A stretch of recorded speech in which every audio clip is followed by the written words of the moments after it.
ভোজ্য তেল নিয়ে আমাদের সবসময় একটা কনফিউশন থাকে, কোন তেল আমরা ব্যবহার করব, কোনটা হার্টের জন্য ভালো।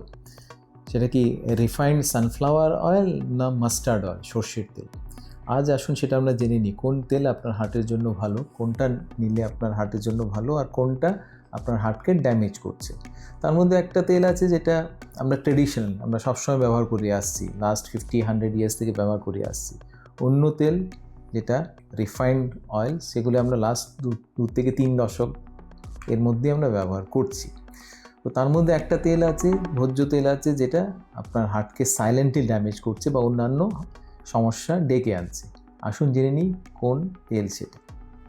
তো রিফাইন্ড ভেজিটেবলস, রিফাইন্ড অয়েলস কি? Refined oils actually industrial byproduct, এটা কোনো ট্রেডিশনাল ফুড আইটেমস না। সেটা বেসিক্যালি হাই হিট আর কেমিক্যাল এক্সট্রাকশন মেথডে সেটা তেল এক্সট্রাক্ট করা হয়। তো সেটাই হচ্ছে রিফাইন্ড অয়েল। তো রিফাইন্ড অয়েলস বিভিন্ন সিডস থেকে নেওয়া হয়, যেমন সানফ্লাওয়ার সিডস বা স্যাফ্লাওয়ার সিডস বা সোয়াবিন, ওগুলো থেকে হাই হিটের মাধ্যমে বা কেমিক্যাল এক্সট্রাকশনের মাধ্যমে সেই অয়েল নেওয়া হয় রিফাইনারিজে।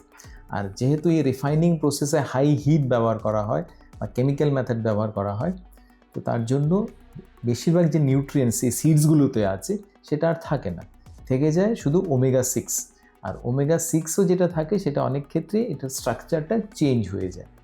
তো এই যে রিফাইন্ড অয়েল আমরা ব্যবহার করছি লাস্ট 2 থেকে 3 দশক, সেই রিফাইন্ড অয়েলের মধ্যে পড়ছে যেমন sunflower oil, safflower oil, corn oil, soybean oil, rice bran oil বা বিভিন্ন ব্ল্যান্ড টাইপের অয়েল। তো এই যে বিভিন্ন রিফাইন্ড অয়েল, সেগুলো কিন্তু আমরা লাস্ট 1 থেকে 2 দশক বা 3 দশকের মধ্যে আমরা ব্যবহার করছি। এটা কিন্তু লাস্ট 100 ইয়ার্সে আমরা এগুলো ব্যবহার করতাম না। আর যখন থেকে এই রিফাইন্ড অয়েলসের ব্যবহার শুরু করেছি অনেক বেশি মাত্রায়, আমাদের কিন্তু ডায়াবেটিসের পরিমাণ আমাদের বাড়ছে, আমাদের হার্ট অ্যাটাকের বা হার্টের ব্লকেজের সম্ভাবনা অনেকটা বেড়ে যাচ্ছে। অনেক ইয়াং এজের আজকাল হার্ট অ্যাটাক বা স্ট্রোক হচ্ছে।